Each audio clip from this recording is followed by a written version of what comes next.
Okay, so I'd like to give Paul a warm welcome. Thank you so much for being with us today, Paul. And I'd like to start just by inviting you to say a little something about Capital, maybe for people who aren't familiar with Capital, who haven't read it, or perhaps who've only read parts of it before. It's a very rich and multifaceted book, and it's also quite a long and daunting book to get to grips with. So to kick us off, could you perhaps just highlight a few of the key ideas that you think that we can find in the first volume of Capital? Thanks, Andres. It's great to be here. Great to talk to everyone in the ether. Great to be involved with the philosopher, which is opening the horizons of philosophy towards Marx, of all people, who is and is not a philosopher. And Capital is and is not a book of philosophy. People claim it for all sorts of discourses. But that's partly because it has all those discourses in it. And one of the beauties of the new translation by Paul Reitter, my collaborator, who couldn't be here, and you will miss him because he has great things to say about translation, translating, and the book. One of the great gifts is that all the different modes of discourse that are represented in this book, we can call them by their disciplines: sociology, philosophy, history, literature, politics, polemics, all those different discourses are represented much more forcefully in the new translation. So, what is Capital? This book. There's a great line from a pamphlet from the 1930s trying to sell Capital to people. Out of all the Marxists in the world, only one has read Capital. And out of all the anti-capitalists, anti-Marxists who are against capital, none of them have read it. So what we tried to do with this edition is make it as readable as Marx's original text in German. There are certainly parts that are complicated philosophically in terms of sentence structure, but a lot of the book speaks directly to people. What do you get when you look at Capital in the new translation? What do you get when you look at Capital at all? What is he talking about? The main contribution of volume 1 of Capital is to give you a theory of value and to tell you why value is the controlling entity, peculiar kind of entity, in the capital system. Value is something that is made in the production process. So volume 1 concentrates on the production process. The first chapters of this book are notoriously difficult. In fact, after publishing it, Marx wrote a couple of self-conscious emails, I almost said letters to friends, in which he said, well, maybe I should suggest to people that they start with chapter 5, because the first 4 chapters are really hard. They lay out the special kind of thing that value is. So if you're starting it, get ready to be delighted and confused by learning that the things that you count on in this world are a little bit different than you think they are. That's the phenomenological procedure of the first 4 chapters. Starts you with something called a commodity, which is a produced product that's meant for exchange, and shows you that it carries with it not just what it can be used for, but also this ghostly object called value. And he really wants to lay out that unlike other social systems, people who live under the capital system are dealing in this ghostly object called value, such that I might want a banana because it tastes good and it's nutritious, but I also recognize that it has a certain amount of value, and a lot of my decision making is directed by the value part of things. So an important idea from volume 1 is that value is the ideal, is the purpose, and is the kind of substance or thing that everyone living in the capital system deals with. Nothing is, let's say, just a neutral, natural thing. Not that natural things are necessarily neutral, but compared to value, value has a purpose to increase itself. Everything people touch is tinged with the value form. And then he lays out the different forms that value takes and the different pressures it puts on social groups, workers and capitalists to begin with, but also others, to conform to the needs to treat things as valuable and to produce more value. So it's a book about value, how it's produced, how it runs our lives, but also how a market society functions and why sociality in a market society is different than sociality in any other society. So you get value, you get the deformations to society that it creates, and then all those deformations take the forms of the way we relate to our most intimate people, the way we relate to distant people, the way distances are changed, so space and time are reformed under the imperatives of value, and all the operations that we do, including working, have a different form.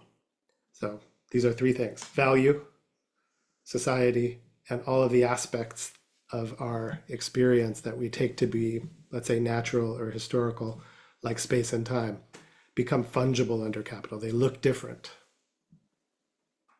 Brilliant. That's really helpful. There's obviously so much more in the book, and hopefully we can get into some of the other aspects as well. But I want to just ask you about the relation that we have to this text today. Marx was writing this text when, in some ways at least, the world was a very different place. The first volume of Capital was published over 150 years ago. So in which way do you think we can approach this text from the present, from where we are now? How do you think we can relate to it, and what its relevance still is for us? The first thing it does is it makes us throw out our idea of history as a kind of progress, even a gradual progress. Capital, the book, doesn't get old because if you take Marx's analysis seriously, Capital, the system, freezes history. A lot of things change, but the fundamental laws stay the same. So I would say the way to look at the book historically is not to look at it as an artifact of a different time, but to look at where it was possible to write it and why it's not possible to write it now. Why was it possible for Marx to write this book well, it took him about 20 years to write the book. He wrote many drafts. In fact, this volume 1, it's estimated by the group around the Latin American philosopher Enrique Dussel, only represents 1/72 of all of the work done in the Capital project. So you're looking at a kind of excerpt, one volume. Why could he write volume 1 in late 1860s into the 1870s? Because of where it fell in the history of the capital system. First, industrial capitalism had to take over in Europe, and it was slowly doing that, mainly in England, which is why having been exiled from Germany and ending up in England was really a stroke of luck for Marx and for Engels. Industrial capital had taken hold in the doorbell is throwing me off, had taken hold in the late 18th century. But it wasn't just that industrial capital was the mode of production in England, and Marx was like, well, this is the way things are happening here, I can describe it. It's because the first wave of theorists of the capital system had already tried their hand at it, starting with Adam Smith in 1776 in The Wealth of Nations, and then David Ricardo in the early 19th century. There was a whole tradition of describing the system.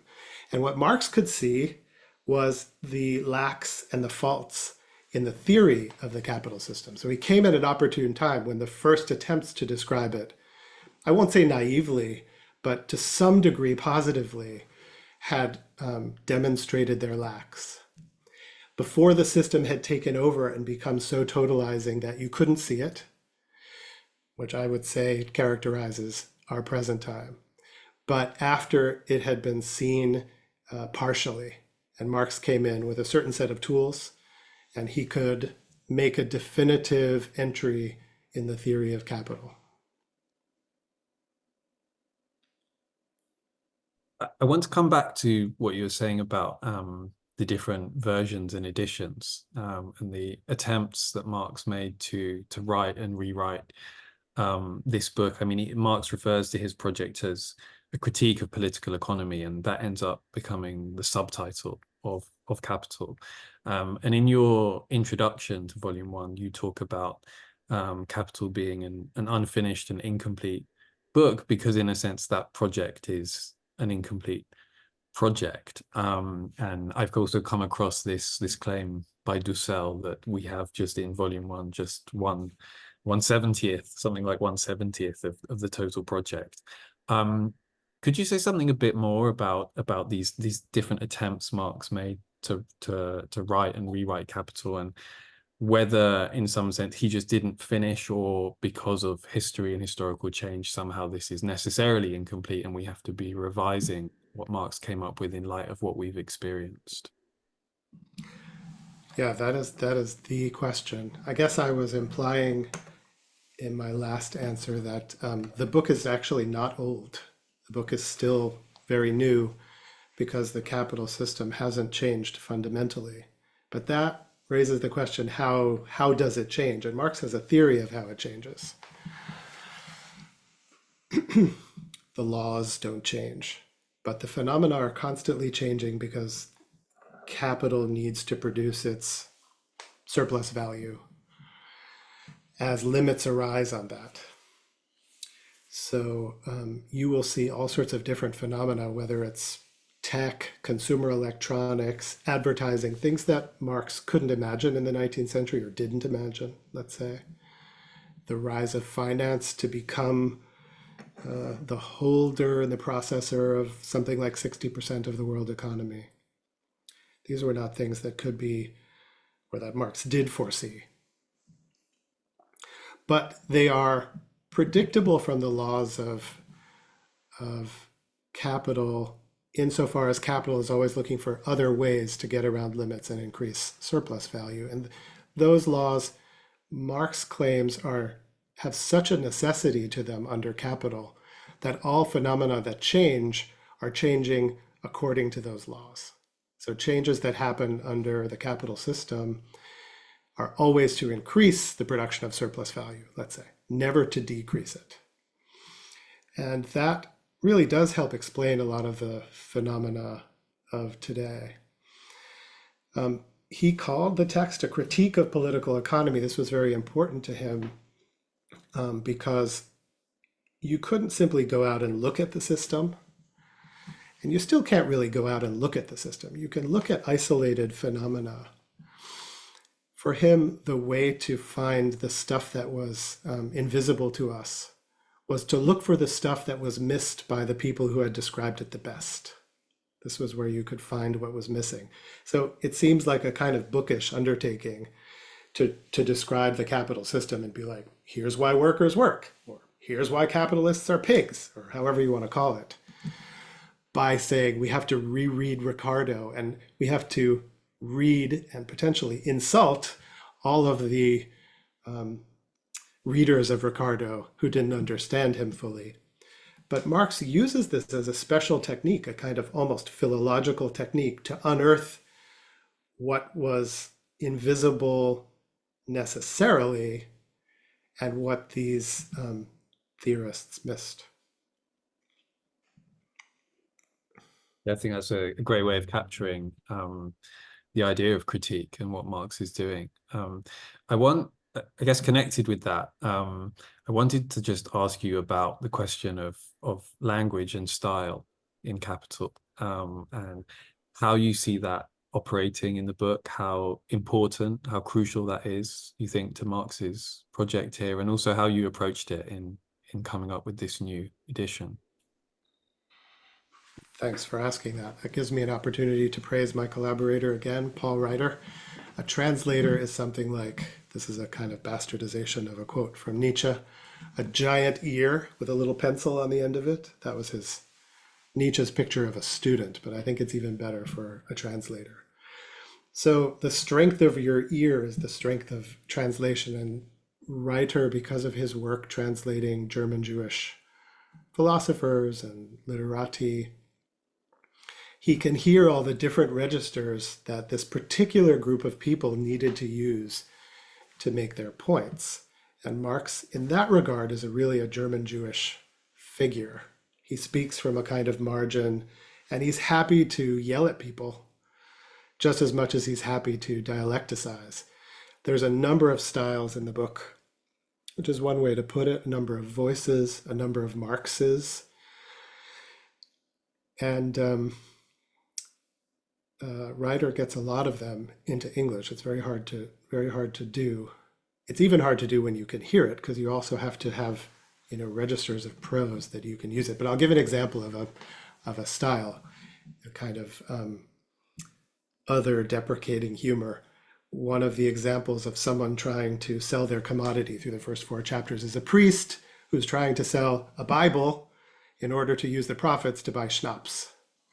This is a joke. It comes up over and over again in examples, and it's part of the metaphoric of comparing capital to a religion.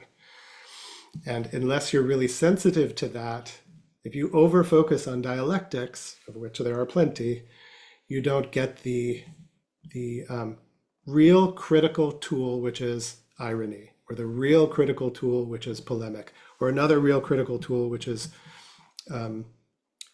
misquoting.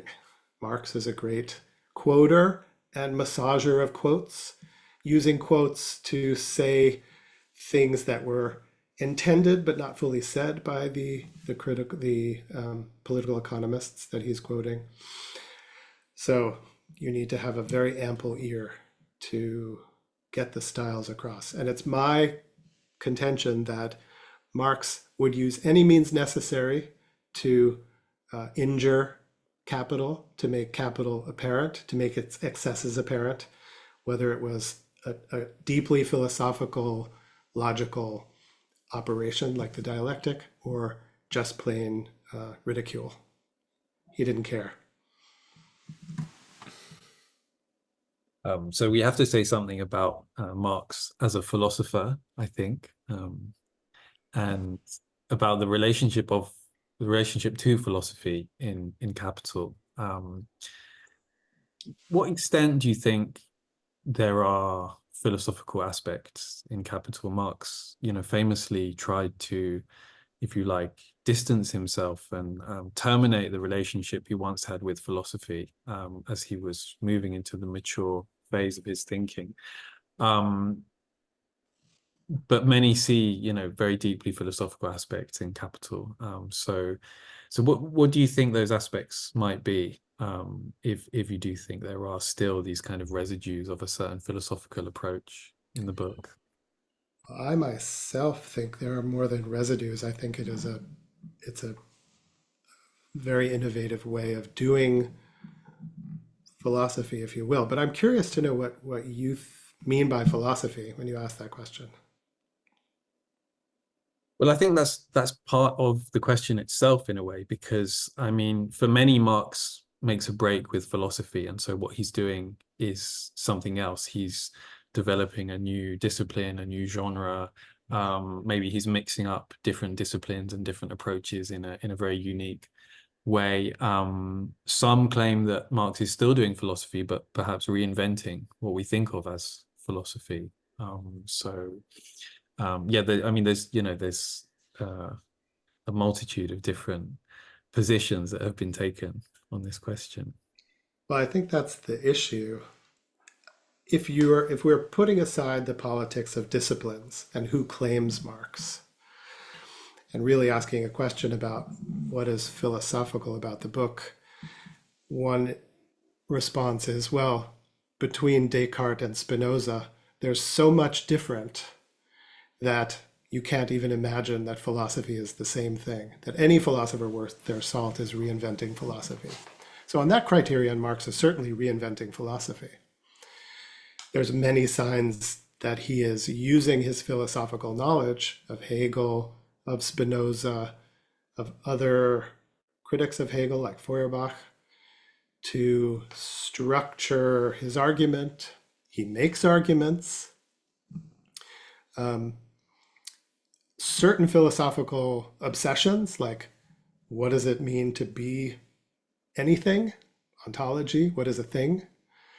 These are real concerns of his, but he does some things to those questions, I would say. So if you took the basic philosophical questions in modernity, for example, how does a subject contribute to our knowledge? That would be a question, the basic question of modern philosophy from Descartes even to the present.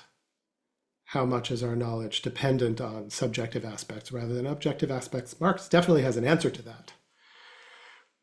He thinks there's something beyond the objective and the subjective, which is the movement of history that structures social relations. And in fact, society is what determines. Society is the object of study here, maybe for the first time, or in a way that puts it at the center of concern, rather than, let's say, interpersonal relations or an individual subject's knowledge, or the coherence of the idea of God, or even what can we know. Here you have something like the basic unit of everything is social, and that determines what counts as an object and what counts as a subject. Subjects come after the social for Marx in this book. So he's making a strong entry in the history of philosophy, changing the object, the agent in history. The agent is now human society. And that's just one way. Another way that the book is philosophical in that is that it does want to show you how the categories of understanding and action are generated. It is a categorical book. You'll read it and you'll be like, okay, value is a category, and sociality is a category, and surplus value is a category, and capital is a category. And he spends a lot of time worrying about the consistency of his categories. If you think of him as an inheritor, I could go on and on, obviously. He is also a direct student of German idealism. Their definition of philosophy is, how do freedom and necessity play with one another in human and natural history? What is the exact relationship of necessity and freedom? You could say that's the German idealist project. The German idealist project beyond that is to say, actually, nature and human things are headed towards freedom, or should be, and philosophy should help them along that way. If that's what philosophy is, then Marx is definitely a philosopher. He wants to help you towards freedom. Unfortunately, Capital shows you much more about how you're trapped. Yeah, I mean, I certainly agree that there are very strongly philosophical elements in the book, and I think Marx is doing something very interesting in appropriating elements, strategies, techniques, forms that he finds in the history of philosophy, and reworking them and deploying them in a completely new context, on a completely new terrain, which philosophy hadn't penetrated before then. And there's certainly an attempt to break out of a kind of conceptual limit, I think, that you find with Marx, and particularly the way in a book like Capital, there's the integration of so much historical and empirical material. It represents methodologically something very innovative that Marx is doing.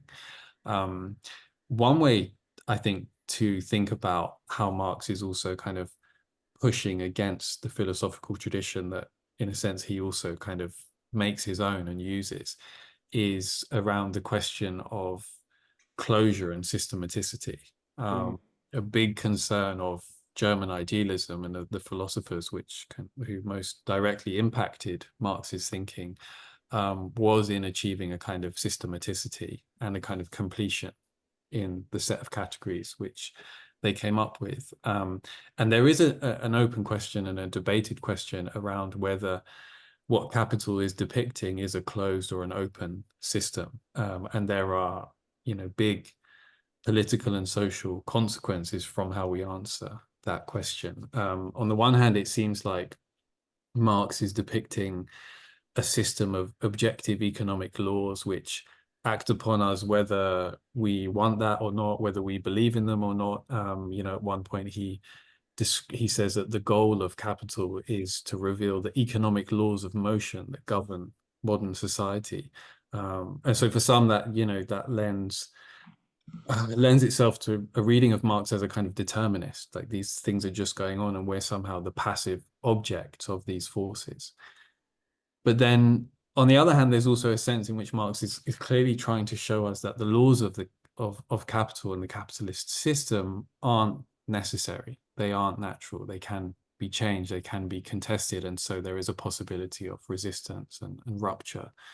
How do you see this relationship between the objective and what you might call the subjective elements of capital, and how did you try to approach them in this new edition? Yeah. Rumors of Marx's determinism are exaggerated. A lot of times when people talk about Marx as deterministic, they think about the way out of capital, where there are statements, certainly before the Capital Project, that say, well, the only way out is through, or in the manifesto, which a lot of people have read, that once the proletariat realizes its position, it will unite and overcome the system by necessity. He largely brackets that question later. When he gets to writing the capital system, he still, I will point everyone to page 691 in the New Translation, in which there's the famous phrase, the expropriators are expropriated. This takes up about 2 pages in a 900-page book. And it implies that Marx is keeping the hope of overcoming capital alive, and even the hope that there is some inexorable move towards its overcoming. But he doesn't give you any sense of how that would happen. The Capital Project lays out the laws that govern the capital system inexorably. Now, history is not deterministic for Marx, but the capital system freezes history for its own purposes because of its inner mechanism where it has to always produce more in order to stay afloat. So it has a kind of drive to keep its laws the same. Its necessity is made, not found, but that doesn't mean that you can unmake them, certainly not with an individual, and probably not with a whole proletariat. Why? Well, look at the world economy. The distribution of the goods we need to survive is based on the profit that will come from it. If you suddenly got rid of the capitalists, are we sure that we'd have a week, a month of production and distribution through whatever system to keep everyone alive? That is to say, one of the necessities of capital is that everyone comes to depend on it to keep living. And it's hard to imagine overcoming it in a stroke. So it's highly, I wouldn't say deterministic, but it increases dependence on it the more of the world it absorbs into itself, and the more of your activities it subsumes into its processes. It's very hard to get to independentize yourself, to become independent of it. Yeah, absolutely. I mean, I guess, the question of revolution is always looming in the background, but my sense is then that you read Capital as a book that pushes that question to one side in order to proceed with the exposition of the system. In order to, I will quote Zadie Smith, you can't fight for a freedom you've forgotten how to identify. And Marx is going to show you the captivity, the extent of the captivity, so you can imagine what it would take to find a way to freedom. This is where he gets at the end of a life full of revolutions, supporting the International. Marx and Engels both were extremely active on the practical side, trying to make this a reality. But they went through a series of disappointments. A good text to read is always the 18th Brumaire. And you can only think of the capital project as coming after the recognition of the way revolutions don't only fail, but they lead to consequences that are much worse than and much harder to fight against than what originated the revolution. That's not to say that he's a pessimist necessarily, but that's to say that he discovered that the idea that there's a determinate way out Mm, is silly. mm. Yeah, and I think there's definitely something to the idea that capital is about enabling us to reckon with just how big the task of trying to construct an alternative system would be. Um, we've got lots of questions coming in already, so I'm keen to move on to the Q&A soon. But just one final thing that I wanted to raise with you and to get your thoughts on is about reading Capital from a global perspective, because you already said something about the fact that Marx focuses on England, takes English capitalism at the time that he's working on Capital as, if you like, the model, and he tries to extract from what he finds in English capitalism these essential laws of the capitalist economy and the capital system. But it's been much debated particularly amongst, thinkers from the global South, to what extent the system that Marx sets out in Capital is a system which captures the way that capitalism works around the world, and particularly outside of Europe and North America. And those apparently objective and necessary laws of motion that govern the capital system, even those start to look a little bit more shaky and a little bit more hazy once you delve into the empirical realities of how capitalism operates around the world and how it has operated. Just to give one example, the insistence that we get in Capital that the labor which is exploited by capital is, for the most part, free labor. So it's labor which is not coerced, but rather sold willingly by the owner of the labor power, by the worker. And there's a lot of research to show that capital is accumulated in many places around the world without free labor, or with, let's say, labor which sits somewhere in a gray zone between free and unfree labor. So I just wanted to ask you as a final question, what you think about how capital can be read around the world, and how fixed these economic laws that Marx is describing are once capital departs from England or Europe or North America. It's a very important question that's been being asked, even since Marx's time. Rosa Luxemburg famously told us in the early 20th century that colonialism and imperialism were much more important to the project than Marx said explicitly, although Marx is clear that they are part of capital. And we know now that colonialism and imperialism, in the way that was described from Europe, is not the only way to describe those things. I guess I would say there's obviously no reason to save Marx or Capital from a better explanation. None at all. Capital, I think, is best as a way to train yourself from whatever perspective you are to look for the ways that the capital system does its deeds. There have been many modifications from Latin America, from the Indian subcontinent, from Africa, that need to be taken into account. Many things that are not included even in his Eurocentric view of capital. For example, reproductive labor, domestic labor, which is not always best described as reproductive, is given short shrift. It's there, but it's a stub, and it really needs to be worked out. All sorts of labor that is not free in the Marxian sense of freedom needs to be included. He was very much ahead of his time, for what it's worth, on chattel slavery. He was an abolitionist.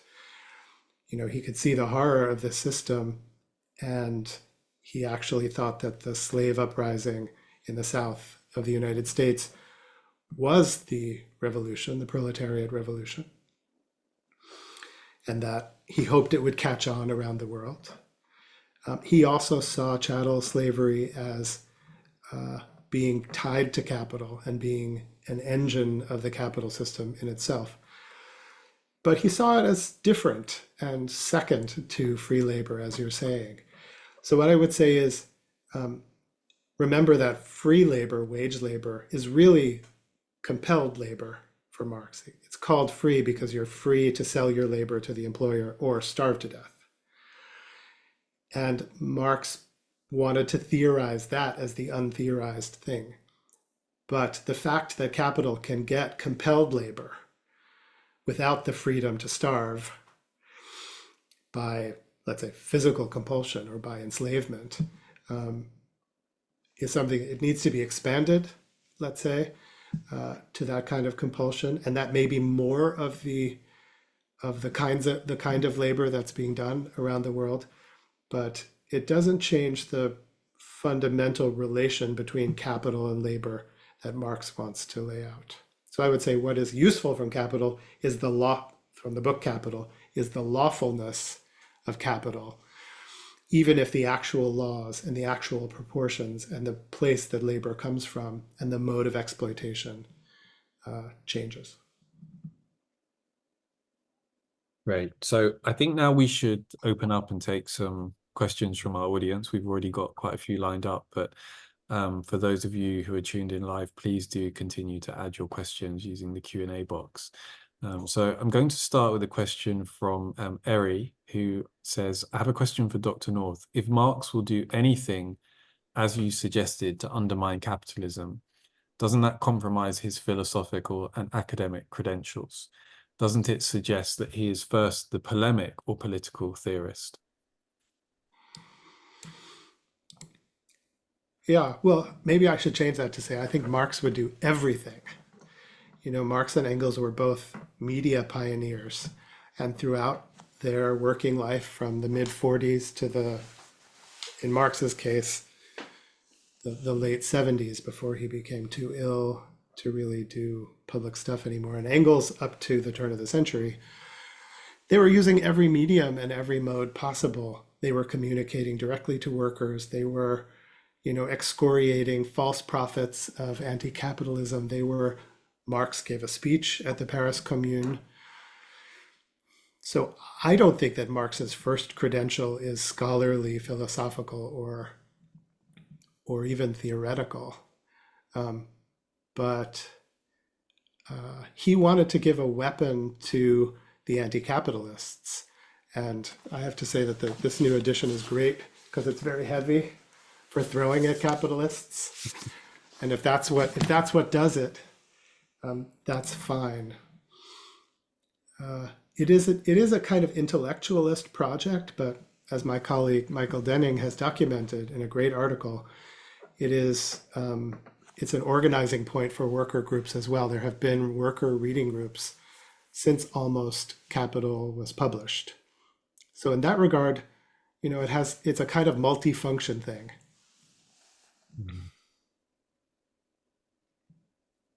Great. So the next question is from Dean, who says, I've read Capital primarily as a philosophical reflection on ethics, with economics serving as the key social exchange between human beings, and especially with the foundational tie that Marx posits between surplus value and the exploitation of labor. Does this focus or emphasis on ethics show up in this new translation, perhaps in a new or different way? Well, I think I differ a little from your reading. I don't think there's much of a focus on ethics in Capital in the sense of interpersonal decisions on how one behaves. Capital shows really that the system is a kind of what he calls, in the new translation, it's much clearer, an automatic subject that subsumes everyone into its workings and makes the capitalist a function of the system. The capitalist, he says, this is a great line from maybe chapter 7 or chapter 8. The capitalist may well be a beautiful ethical subject in the evening. They go home from work and donate half of their money to charity or support philanthropic, but nonetheless, the capital system is still exploitative. So in that sense, it is a kind of ethical, it puts ethics in its place.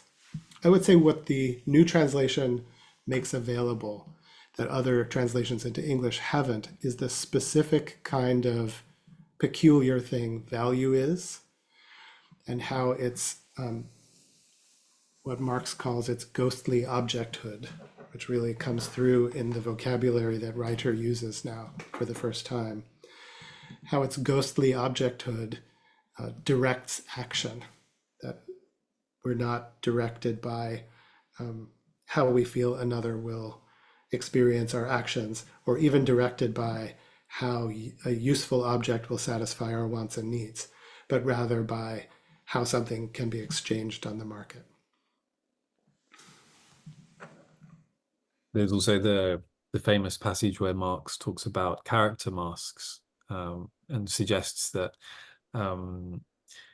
really he's not trying to capture the moral character of the capitalist and to criticize that, but rather to explore the way in which worker and capitalist, once they slot into the system, essentially have to fulfill a kind of function which is sanctioned by the system, and so the capacity for some kind of moral autonomy is extremely constrained by the way that we enter into this system of commodity exchange and commodity production. Completely. Just think of a capitalist who wants to pay their workers more, but the capitalist next door got a machine that makes everything faster. Well, it goes out the window. You have no choice. You either go under. So in that sense, what I think comes through in this translation better is that the capitalists are slaves of the system just as much as this so-called free workers. Now, they benefit more in terms of their individual wants and needs, but they have to make sure that they get that surplus value so that their business survives another year. Yeah, and we're definitely seeing that at the moment with the kind of turn away from corporate social responsibility and corporate ethics and corporate sustainability commitments. The financial pressures that capital is under at the moment have led to the dropping of a lot of those commitments by big corporations. As obvious as the right ethical position is, obvious to everyone. So we have a question from Grazia. This is a bit more of a technical one about the translation. Grazia asks, is this new translation based on the first or second German edition? And is there anything in Mega 2 affecting the text? And if yes, was that taken into account? Well, I'm so glad you asked that question, because this is our great innovation. We are translating from the Mega, the Marx Engels Gesamtausgabe, which is the critical German edition that was done over the 20th century, but the second run of that, which started in the 80s, is very philologically intense. They reconstructed the texts very carefully and chased down all the citations. And so this is coming from this critical German edition. It's the first time there is a translation from that edition. And it is a translation of Marx's second edition of Capital. There are 4. Only the first 2 did Marx himself see through to publication. 3 and 4 were worked on by Engels, and there's many reasons to celebrate Engels and his editorship. He obviously understood the text as well as any great Marxologist ever could. He was just an awesome reader and shared Marx's project. But the second German edition, so I say just a couple more things about this. I know these are technical philological issues, but it's not a definitive text of Capital, but it is authoritative in the sense that Marx decided this was what needed to be in an edition of Capital. It is true that he went on revising it. In copies he sent to friends, there would be changes in the margins. He made lists of changes that needed to be made. He made a French translation, which itself has changes in it that he thought were important after this second edition. but nobody knows what he would have finally put in a third edition. So this is the last one in which Marx made the final decision. It has great leaps over the first edition in the way it treats value and the value form. So for that reason, we chose the second edition, but the first edition, German edition, has never been translated into English, or has been, but only partially. So we have a question from Christoph, who says, thanks. I love the way you brought out how lucid a writer Marx is and how he seeks to speak directly to his audience. I was curious about the idea that capital freezes history. In some way, as you said, Marx shows how capital is always changing. He seems to say that capitalism develops ever greater contradictions that will eventually burst it apart. And that seems important for the viability of the revolution. If that's right, what is the relation of this dynamic aspect to the way that capital freezes history? Great. I think probably you could teach me about this with the clarity of your question more than I've already thought about it. But let me just say that I think for Marx, if you read the historical parts of this book, Marx thinks history is highly contingent. Necessity works in little places and then stops working. If you look at his descriptions of the route to the capital system before it happened, it took a lot of force to bring it about, and there's no necessity that capital should be the social form that we all live under. But once capital takes over, it has an internal necessity that shapes all of the possible changes that could change and freezes history to such a degree that everything that changes has to change in favor of capital. Crises are one way, revolutions and crises are two ways that history might leap in and kind of make capital's necessity molten again, contingent again. Revolutions seem to be something that was hard to make happen, especially after the fall of the Commune in Paris. It was another moment, a terrible massacre in which the opening seemed to have been overcome by capital's forces. Crisis is interesting and is still interesting, but at least until now, no crisis has been deep enough or decisive enough that capital's laws couldn't make use of it to push capital in a slightly different direction and continue with its non-history.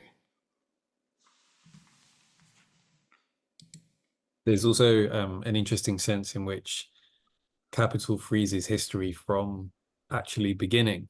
So Marx famously says that we're still living in prehistory, and that only with the abolition of capitalism, the communist abolition of capitalism, would history actually begin. And there's a sense from some of Marx's passages that capitalism is, if you like, always generating conditions, ever greater conditions, which would enable us to finally live history, to be, if you like, in charge of our own destiny as practical subjects, yet always preventing us from actually appropriating that potential. And so, there's one way of thinking about this freezing is that it's a kind of preventing of history from actually beginning in the first place.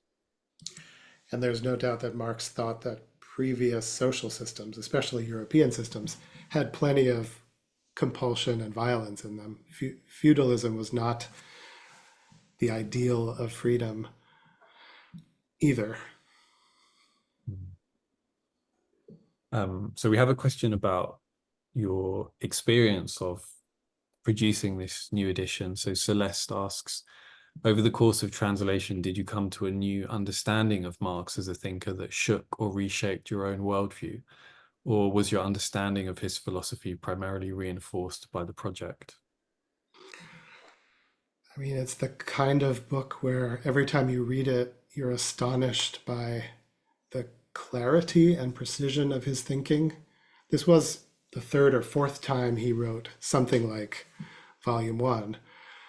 So he had got to a kind of crystalline point about certain things. And unless you read them carefully over and over and over again, you tend to go fuzzy on them. You get the basic ideas. So really, my understanding was totally reshaped by studying the text so closely, in which you can see how, every small effect that he's tracking, for example, fights over child labor in the 19th century, actually support the logic of capital. And it's hard to see that unless you're forced to spend 6 years with a text. I've been describing it as like swallowing an elephant, and I still feel it kicking around in me. It's a huge thing to swallow. But I advise reading it carefully and slowly because it illuminates so much. We have a question from Carlos who asks, what were the components of previous translations which you found most faulty, and how does the new one remedy these?